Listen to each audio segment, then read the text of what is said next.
Lectura de Génesis capítulo 20, versos 7 y 8.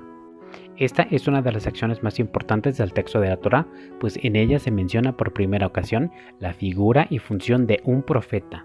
Veamos lo que dice el texto. Lectura del verso 7.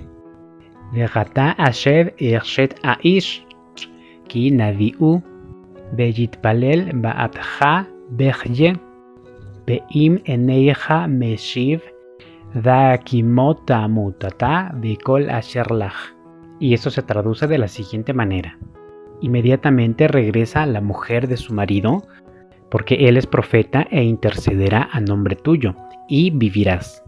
Pero si no es hallado en ti el devolverla, conoce que ciertamente morirás, tú y todo aquel que está contigo.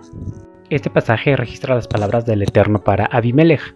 Después de haber reconocido que con completa integridad de corazón había actuado, ahora le da la oportunidad de redimir su culpabilidad.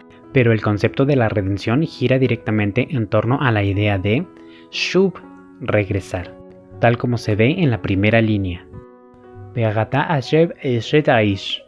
Ahora o inmediatamente regresa la mujer de su marido, en donde encontramos la palabra hebrea Shub, que en esencia significa regresar, volver atrás, restaurar o arrepentirse, y designa la idea de desistir de practicar una acción conociendo lo grave de sus consecuencias. El concepto de Shub designa la idea de volver al camino de la rectitud que anteriormente se había abandonado. Es abandonar las acciones que pudieran ofender la voluntad del Eterno. En la segunda línea encontramos la siguiente declaración. Ki navi'u vayitvalel ba'atcha bechye, porque él es profeta e intercederá a tu nombre y tú vivirás. En este pasaje encontramos el sustantivo hebreo naví, que proviene del verbo hebreo navá, que en esencia significa hablar o cantar por inspiración. Desde la etimología, la expresión navá transmite la noción de brotar desde adentro, brotar desde las entrañas o del corazón, como alguien que habla con profunda emotividad, declarando las expresiones más profundas y sinceras de lo que hay en su corazón. El concepto de naví aplica a aquella persona que ha tenido una revelación real, activa y constante de la realidad divina, tal como ha sucedido en el caso de Abraham. En esta línea también se encuentra la expresión vayitpalel, que es la forma itpalel o reflexiva del verbo palal.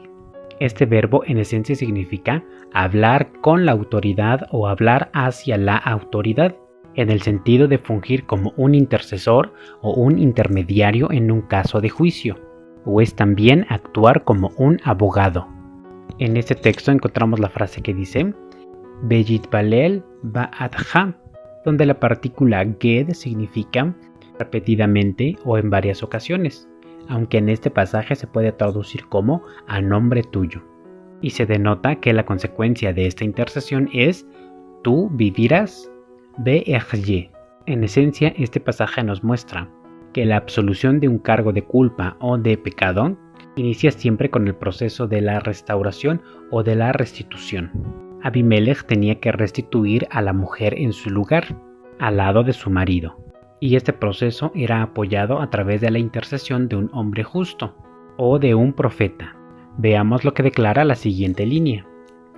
Im einecha meshiv chda'a ki motamut ata bikol asher lach. Pero si no es hallado en ti el devolverla, conoce que muriendo morirás, y todo aquel que está contigo. Y esto muestra que a pesar de la intercesión de un varón justo como lo era Abraham, si no había un proceso de restitución o de restauración de aquello que se había dañado, las consecuencias del pecado o el fallo seguían estando vigentes. Aun si Abraham intercedía por Abimelech, si el rey no tenía la intención de devolver a la mujer, de todos modos llevaría las consecuencias de su pecado. Y esto señala algo muy importante. Por encima de la intercesión se encuentra la restauración del daño.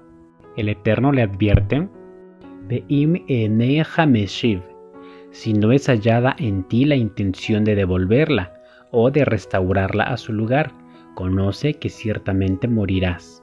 Lectura del verso 8. Vayashkem Abimelech ba'boker, vayikra lekol abadav, vaydaber et kol ha'devarim ha'elech, Vayajeu anashim meod. Y esto es, y madrugó muy temprano Abimelech en la mañana, y llamó a todos sus sirvientes y les dijo todas estas palabras en sus oídos, y tuvieron gran temor los hombres.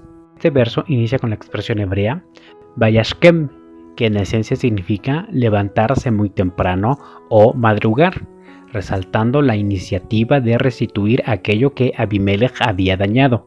Se apresuró tomando una iniciativa real de iniciar su proceso de restauración. Y entonces declara todas las palabras que había escuchado de parte del Eterno a través del sueño, y ellos sienten un profundo temor con reverencia, por las palabras que el Eterno había declarado: morirás tú y todo aquel que está contigo, lo cual puede entenderse también como todo aquel que apoyó este asunto. En la antropología semítica antigua, el hombre no existe como un individuo, sino que siempre forma parte de un grupo. No es una entidad aislada. Desde esta perspectiva, la familia, los siervos y los animales que están bajo la autoridad de Abimelech comparten su destino moral y físico. Esto nos muestra que el pecado del rey Abimelech contaminó su tierra y a su gente, y por ende el juicio vino sobre todos ellos.